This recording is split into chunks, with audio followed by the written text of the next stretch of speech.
Hello guys, welcome back to another short video discussion. Very good afternoon to all of you. कैसे हो आप सब? तो चलो फटाफट कवर अप करते हैं। ड्यूरिंग द मार्केट हम वीडियो बना रहे हैं, काफ़ी इंपॉर्टेंट टॉपिक को कवर अप करने वाले हैं। हम बात करेंगे केपीआईटी के बारे में, क्योंकि इसका Q1 का रिजल्ट जो है ड्यूरिंग द मार्केट पब्लिश हुआ, तो कैसा रहा, कैसा इंपैक्ट पड़ा, वो फटाफट कवर अप करने वाले हैं। देन हम बात करेंगे सबसे important Hindustan aeronautics limited HAL की बात करेंगे, क्योंकि बहुत ज़्यादा कमेंट पूछा जा रहा है नीचे कमेंट बॉक्स में कि क्या करना है इस स्टॉक का, क्या इसमें प्रॉफिट बुकिंग कर ले या लॉस में इसको बुकिंग कर ले या इसको एवरेज करने का प्लान ऑफ एक्शन रहेगा। वो सारी चीज़ को हम आज बात करने वाले हैं। देन हम बात करेंगे हुडको के बारे में, क्योंकि देखना ड्यूरिंग द मार्केट जो है एकदम शार्प बाइंग एक कैंडल बनते हुए 2 बजे के आसपास देखना शार्प बाइंग होते हुए इस कैंडल दिखा होगा इस स्टॉक में, तो उसके पीछे का रीज़न क्या है, इरेडा के बारे में बात करने वाले हैं। फिर हम बात करेंगे NBCC के बारे में। काफ़ी सारे स्टॉक को हम कवर अप करेंगे, तो लास्ट तक देख लेना। काफ़ी इंपॉर्टेंट लेवल्स को भी हम डिस्कस करेंगे, तो लास्ट तक चेकआउट कर लेना। इसके अलावा भी अगर आपके कोई क्वेरी है कमेंट बॉक्स में शेयर कर सकते हो, मैं आपको रिप्लाई बैक करते हुए नजर आ जाऊंगा। तो फर्स्ट टाइम आए हो चैनल पे, आपसे रिक्वेस्ट रहेगा सब्सक्राइब करना। सब्सक्राइब कर रहे हो तो बेल आइकन को ऑल जरूर क्लिक करना। हालांकि कल के दिन ही काफ़ी सारे इंपॉर्टेंट वीडियोस को पब्लिश कर चुका हूं, जाके आप चेकआउट भी कर सकते हैं, ठीक है। इसके अलावा अगर आपको कोई और भी स्टॉक जो है आपको रिव्यू कराना है या फिर उस स्टॉक के बारे में जानना है, आप कमेंट बॉक्स में शेयर कर सकते हैं। तो केपीआईटी की बात करें, ड्यूरिंग द मार्केट है एक तरह से शार्प बाइंग तो आई है, बट इतना एनर्जेटिक नहीं बाइंग आएंगे। ऑलमोस्ट ये ग्रीन लेवल पे है, लगभग लगभग 3% के आसपास ये दौड़ रहा है। कैसा रहा Q1 का रिजल्ट, वो फटाफट देख लेते हैं। केपीआईटी का ओपन कर रखा है।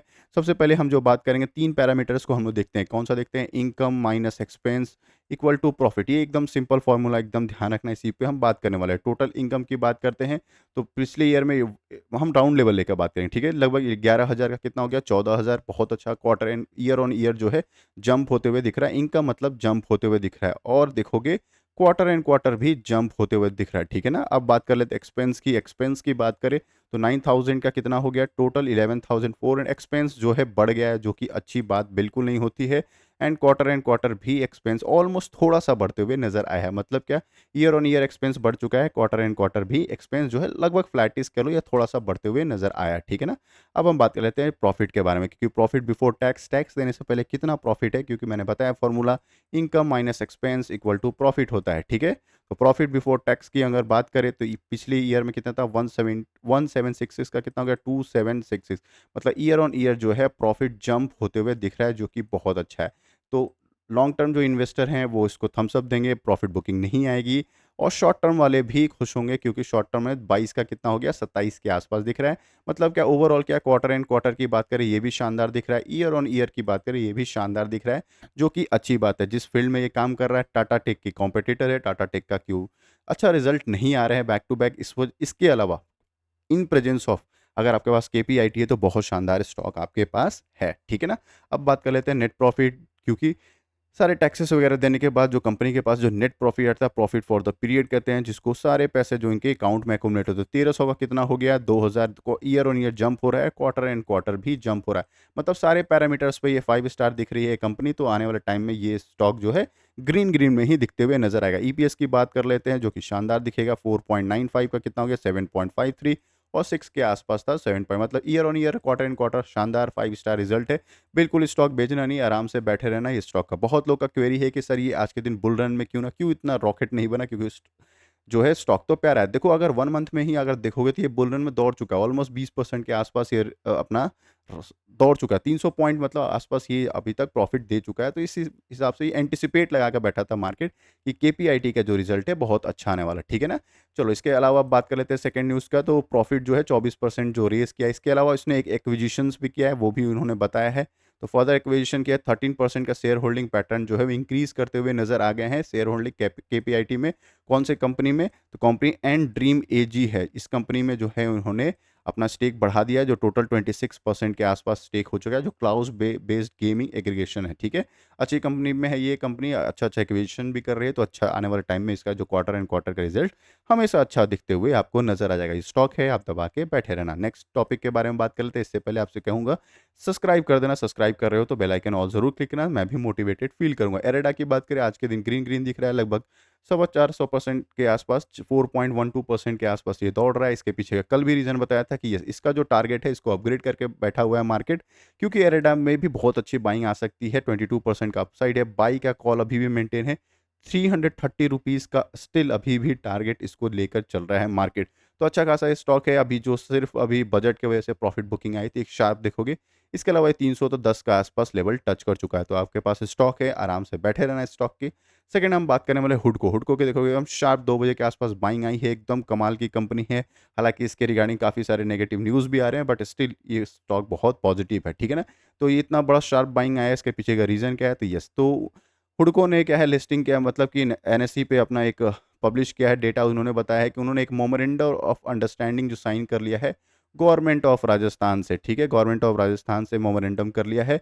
किसके लिए? ये 1 लाख करोड़ के नेक्स्ट 5 ईयर्स के लिए वो उन्होंने स्टैब्लिश कर दिया है। किसके लिए? इंफ्रास्ट्रक्चर प्रोजेक्ट बनाने के लिए, ठीक है ना? इंफ्रास्ट्रक्चर जो आपको पता है अर्बन डेवलपमेंट घर बनाने के लिए जो है इनको फंड मिलेगा, तो जो स्टेट गवर्नमेंट है वो डायरेक्टली इस स्टॉक को डायरेक्टली या फिर डायरेक्टली कहो इनडायरेक्टली इनको रीच आउट करते हुए दिखेंगे। अर्बन इंफ्रास्ट्रक्चर डेवलपमेंट के लिए स्टेट ऑफ राजस्थान के साथ जो है टाई अप कर लिया है, जो एक्सटेंड करते हुए पहले भी टाई अप था, इसको एक्सटेंड करके नेक्स्ट 5 ईयर तक सब्जेक्ट टू कंडीशन डाल दिया, ठीक है? तो अच्छी बात है, ये अच्छे-अच्छे टाई अप होते रहेंगे या पुराने प्रोजेक्ट्स इनका जो है एक्सटेंशन होते रहेगा, ये स्टॉक दौड़ते हुए नज़र आ जाएँगे। Same with the NBC, NBCC को भी रडार पे रखना, चाहे हुडको की बात करें, एनबीसी इसके पीछे का रीज़न बताया है, क्योंकि कल के दिन ही आपको पता है लगभग 10 लाख करोड़ का फंड जो है प्रधानमंत्री आवास योजना जो है, इसके लिए एलोकेट हो चुका है। तो हुडको और एनबीसी दोनों स्टॉक को अगर आपके पास है, बिल्कुल बेचना नहीं है, आने वाले टाइम में आपको ग्रीन करते हुए नज़र आ जाएगा। अगर लोअर आता है मतलब नीचे आता है या फ्रेश बाइंग करते हो तो छोटे क्वांटिटी में बाई करना, अगर नीचे आता है तो आप इसको एवरेज करते हुए नज़र आ जाओ, क्योंकि आप बल्क में बाइंग कर लेते हो,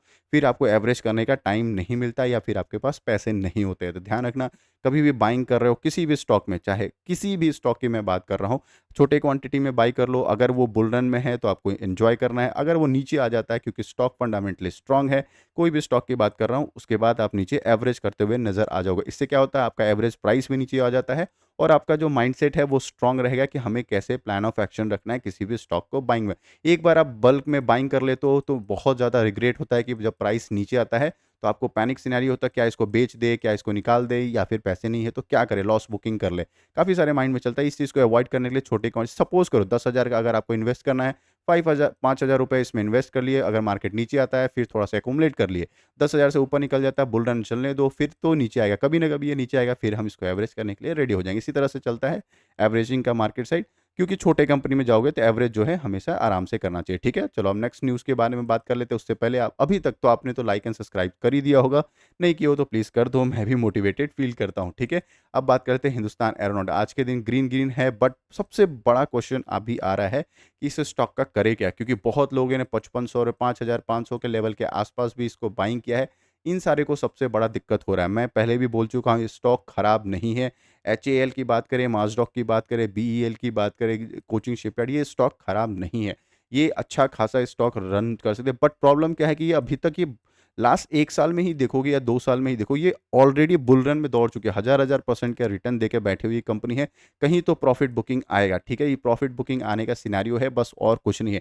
इसमें तो स्प्लिट भी मिल चुका है, कॉर्पोरेट एक्शन भी मिल चुका है। अगर आपके पास स्टॉक है तो ज़रूर बताना कि आपने स्प्लिट एन्जॉय किया है, तब तो मेरे आप क्लब में आ जाओगे। अब मैं बात करता हूँ इस स्टॉक का करना क्या है। फर्स्ट ऑफ ऑल आपको एकदम माइंडसेट बना के रखना है कि ये मोनोपोली स्टॉक है, ठीक है? क्यों? क्योंकि अगर फाइटर जेट चाहिए यहीं पे आना होगा, हेलीकॉप्टर चाहिए यहीं पे आना होगा और डिफेंस का एलोकेशंस भी इसको बहुत अच्छा मिला है, ठीक है? अगर आप इन्वेस्टर हो तो इस स्टॉक को लॉस में मत बेचना। बिल्कुल मैं कहूँगा, अगर आप इन्वेस्टर हो लॉस में मत बेचना, ये अच्छा खासा स्टॉक है, आपको लॉन्ग रन में पैसा बना के दे सकती है। बहुत लोगों का क्वेरी रहता है लॉन्ग रन मतलब कितना? लॉन्ग रन मतलब उतना कि जितना आप सैटिस्फाई हो। कल के दिन अगर कॉस्ट टू कॉस्ट आता है, अगर वहाँ पे सैटिस्फाई हो, आप प्रॉफिट बुक कर लेना, या 5% प्रॉफिट मिलेगा तो भी आप प्रॉफिट बुक करना, वो आप पे डिपेंड करता है आप कितने परसेंट ऑफ प्रॉफिट में सैटिस्फाई हो, वो आप पे डिपेंड करता है, ठीक है ना? अब हम बात कर लेते हैं इस स्टॉक का लेवल्स क्या करेंगे, फिर हम बात करेंगे इस स्टॉक को और होल्ड करने की क्यों ज़रूरत है। लेवल्स की बात करें, स्टिल ये नेगेटिव दिख रहा है, 4,650 के आसपास ही इसका नेक्स्ट सपोर्ट दिख रहा है। अगर ये टूटता है तो यहाँ पे आप एक फटाफट एवरेज करते हुए नज़र आ जाओगे, फिर एक 4,250 पे एवरेज करते हुए नज़र आ जाओगे, ठीक है ना? लेकिन मार्केट अगर देखो एंटिसिपेट करके बैठा है, नेगेटिव ही लोअर लो फॉर्मेशन कर रहा है, इसके पीछे का रीज़न भी बता चुका हूँ। एक तो तेजस का जो डिलीवर होने वाला था फाइटर जेट, वो डिले होते चला गया है। डिले हो रहा है तो इसके पीछे का रीज़न क्या है कि जब भी कोई भी प्रोजेक्ट डिले होता है या फिर डिलीवरी डिले होता है, तो क्या होता है कि डिलीवरी डिले हुआ है तो मतलब क्या, उसके पैसे जो है जो अकाउंट में आने वाले थे ऑर्डर बुक के अकाउंट में, वो नहीं मिलेंगे। सपोज़ करो आप कोई चीज़ को डिलीवर कर रहे हैं और आप डिलीवर नहीं कर पाते हो, तो उसका जो पैसा मिलने वाला था वो नहीं मिलता है, वो नेक्स्ट क्वार्टर के लिए शिफ्ट हो जाता है। इस वजह से मार्केट क्या प्लान दिमाग लगा के बैठी हुई है या पहले से एंटिसिपेट लगा के बैठी हुई है कि हम प्रॉफिट बुकिंग कर लेते हैं क्योंकि इनका ऑर्डर बुक तो स्ट्रांग नहीं हो रहा है। क्यों नहीं हो रहा है? क्योंकि पहले से ही ये है ऑर्डर इनका जो है डिले होते हुए नज़र आ रहा है, ठीक है ना? फिर इसको जो इंजन्स मिलने वाले थे यूएस से, वो भी डिले होते हुए नज़र आ रहा है। मतलब बैक टू बैक जो है इस स्टॉक के लिए नेगेटिव न्यूज़ सामने आ रहा है। इस वजह से इसमें थोड़ी-मोड़ी प्रॉफिट बुकिंग या नर्वसनेस आप इस स्टॉक में देख सकते हो, ठीक है? चलो अब बात कर लेते हैं कि इसको क्यों हम डिफेंस स्टॉक को होल्ड कर सकते हैं। तो देखो, कल के दिन का बजट भी मैंने बता के रखा है, 6.21 लाख करोड़ का जो है बजट एलोकेशन हुआ है सिर्फ डिफेंस बजट में, ठीक है? सबसे बड़ा जो बजट मिला है किसी को तो डिफेंस बजट मिला है। इस चीज़ को उन्होंने हाईलाइट भी किया है, ठीक है? निर्मला सीतारमण जी ने बताया है कि हाईएस्ट एलोकेशन जो किया गया है लगभग-लगभग 13% किया गया है जो पूरे बजट का है, ठीक है ना? कितना परसेंट का इंक्रीमेंट हुआ, कितना ज़्यादा दिया है तो उन्होंने बताया है कि 6,21,940 करोड़ का डिफेंस स्पेंडिंग इस बार किया गया 2025 में। तो पिछले साल कितना था? 5.94 लाख करोड़। मतलब कि क्या यस बजट एलोकेशन बढ़ते हुए नज़र आ रहा है। कितने परसेंट से जो बढ़ा है वो the allocation was 4.7% more than what the मतलब पिछले साल से 4.72% जो है बजट बढ़ा है। बजट कम नहीं हुआ है, बजट बढ़ा है। हाँ, बहुत बड़ा बजट नहीं मिला है, इसको थोड़ा-मोड़ा इंक्रीमेंट होते लगभग-लगभग पौने 5% के आसपास इसका जो बजट है पिछले ईयर से बजट बढ़ते हुए दिखा है, ठीक है ना? ऐसा नहीं कह सकते कि बजट नहीं मिला है, इसको बजट मिला है, अच्छा खासा बजट मिला है। बट यही है कि अभी जो पूरे के पूरे डिफेंस सेक्टर है वो प्रॉफिट बुकिंग डिफेंस नहीं पूरे के पूरे पीएसयू जो है पीएसयू जो सेक्टर है वो प्रॉफिट बुकिंग में आ रहा है। इसके पीछे का भी कल भी मैंने बताया था लॉन्ग टर्म कैपिटल गेन जो है वो भी एक बहुत बड़ा एक फैक्टर आने वाला है क्योंकि इसमें जो इसका लगभग 12.5% का जो उन्होंने कर दिया है कि इसका जो टैक्सेस लगेगा ये आने वाले टाइम में ज़रूर तकलीफ देते हुए इन्वेस्टर के लिए दिखेगा क्योंकि जो टैक्सेस बढ़ने वाले थे वो एफएनओ वालों फ्यूचर एंड ऑप्शंस के बढ़ने वाले थे बट बढ़ किसका गया इन्वेस्टर का इन्वेस्टर लोगों को तकलीफ होते हुए नजर आए हैं। शॉर्ट टर्म वाले जो ट्रेड करते हैं या फिर शॉर्ट टर्म वाले जो स्विंग ट्रेड करते हैं पोजिशनल ट्रेड बनाते हैं वो आप समझ रहे हो ना ये सारे लोग थोड़ा सा पैनिक सिनारियो में आ चुके हैं कि क्या हम इसको करें या फिर अब लॉन्ग टर्म के लिए बैठ जाए। दोनों चीज़ें चल रही हैं क्योंकि शॉर्ट टर्म वाले के लिए भी 20% के आसपास टैक्स हो चुका है। शॉर्ट टर्म वाले के लिए 20% और लॉन्ग टर्म वाले की हो गया है 12.5%। तो इस चीज़ का ध्यान रखना टैक्सेस बन रहे हैं इन्वेस्टर पे तो थोड़ा सा वो स्टॉक मार्केट जो क्या है प्रॉफिट बुकिंग के मूड में आ रहा है, ठीक है ना? ऑल्दो कॉर्पोरेट टैक्स बिल्कुल डिनाई नहीं है कॉर्पोरेट जो टैक्स होता है फॉर इंस्टीट्यूशन के लिए वो पहले 40% का टैक्स लगता था वो उसको घटा के 35% टैक्स कर दिया गया है।